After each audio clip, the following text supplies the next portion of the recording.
Hey, everybody, welcome to Live Around 5. I'm Amy, and tonight's topic: should you quit your business?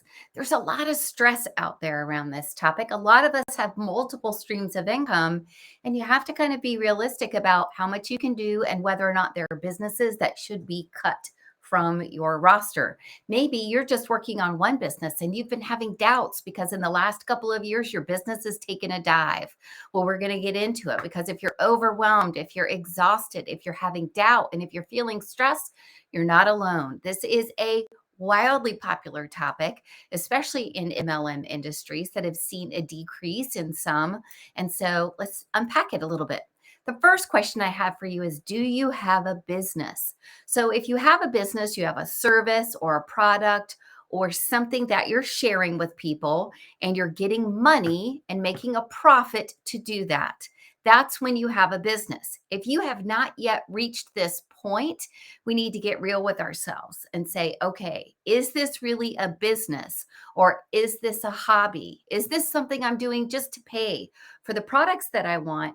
And if I want to make it a business, what do I do to get an ROI, a return on investment? I'm sure you've spent money on a lot of things, whether it's training or products or travel, even, right? Conventions and things like that. If you're looking to really make money, I would recommend that you look to the top people in that industry, spend the least amount of money you can spend to get connected with them and learn directly from them because they've done it. So they're going to be able to pass down their knowledge. Some of my best mentors are people who have taught me what to do because they do it and I can watch them doing it every single day. I get to emulate them. Some of my best teachers are people who fail all the time. And I also watch them and see what they're doing. So, do you really have a business? The second thing is to remember why you started. I bet there was a fire in your belly. I bet you were excited to tell people about something, or you felt called to help people and give back. Don't forget that passion. If that passion is still there and you simply cannot stop thinking about it, don't give up. Know that there are many ways that you could probably pursue that passion and fill those gaps, but that it's really on your heart to do this. So give yourself that permission to say, you know what, this is a mission for me. I started this, for my health and wellness business. I started that because I literally had my face paralyzed twice. And the first time I didn't have something that helped me, and the second time I really did. So I share that. And it's something I can't stop talking about because it changed my life. I can smile, I can talk easily, I can eat salad because of the health and healing that I've found. It's one of the reasons my resilience is so important to me. That helped me fuel my resilience. So if you remember why you started, that can help you. Maybe you've got hard feelings. Maybe you've had personal relationships impacted. Maybe there were people that you thought would be more supportive when you started that weren't. Or maybe you've met people along the way that you got close to and things didn't work out. A lot of the times we see this in MLMs, and I've got to tell you, it's okay. It happens to everybody. You haven't necessarily done anything wrong, but you can look back and learn from that experience. If this is a business, then you've got to put that aside and focus on the mechanics of your business and get that income that you need to support yourself, your family, your goals. I have friends that have started businesses simply for the purpose of giving money back to the community, right? They'll say, I'll do this business and all the income is going to go to a nonprofit. So there are many reasons we may start something. Don't let a couple of bad personal experiences stop you from continuing on what you dream about.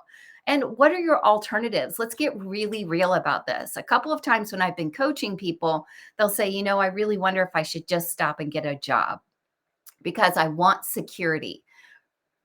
Jobs aren't secure. We all know this now. More than ever, we know in 2023, the reason we've seen the rise of entrepreneurialism, the reason we've seen so many stay-at-home moms going into MLMs is that we have to have more money than we used to. We've got to pay those grocery bills. We've got to make ends meet, and one income is often not enough to do it. And the second thing is that we want to avoid leaving our families to go into a more traditional workplace. Well, when you go into that more traditional workplace, be realistic. Do you have 5 kids? What are you going to do for daycare for those 5 kids? Do you have one kid? Do you have a dog that's going to need walking? Will you have to buy clothes for that new career? Will there be a commute, which you have to add more time to? Do you think you'll eat out more at work and at home? You absolutely will. Are there additional costs to that work? Absolutely, there is. So it's not any shade towards people who want to go ahead and get what you might consider a regular job.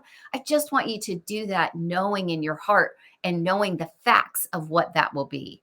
Because more often than not, I find people who say, I was only making $600 with my side gig, but it turns out after all the expenses I've incurred, I got a $40,000 job and I'm not netting more than $600. So just be realistic about that. Last but not least, I want you to dream a little bit. Us resilient folks, we dream, right? And this is the pie in the sky moment where I want you to think, if I could do anything, what would I do? Here's a tip. The answer isn't nothing. Doing nothing is maddening, right?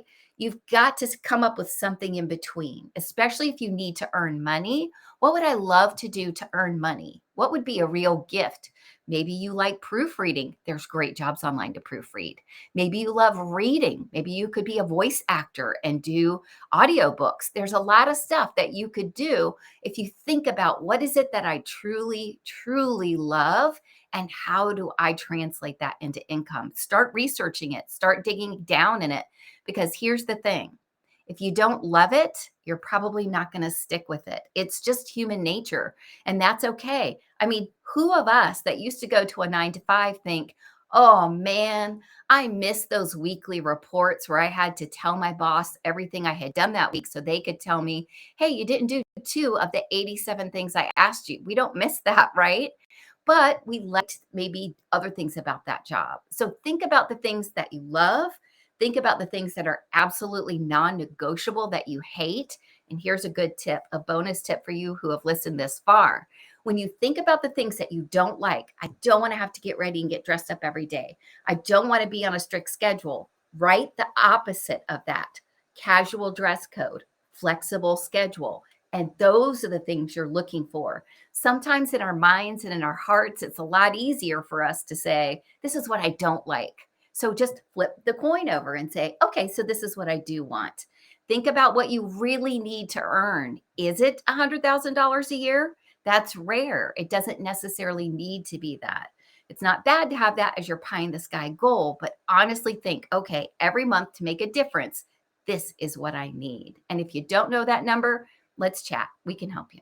So don't stop if it's something that is on your heart that you can't stop thinking about, but get realistic and start moving and doing those daily activities, employing those tactics, and doing the different work that you're not doing now. Because training isn't business, it's a tiny sliver of what you need to do to get ready. It's the daily work of actually growing a business that you need to drill down on. So I can't wait to see you back here tomorrow, live around 5. I've got another great topic that came from you guys, and I love you so much. I look forward to seeing you back here. Take care, everybody.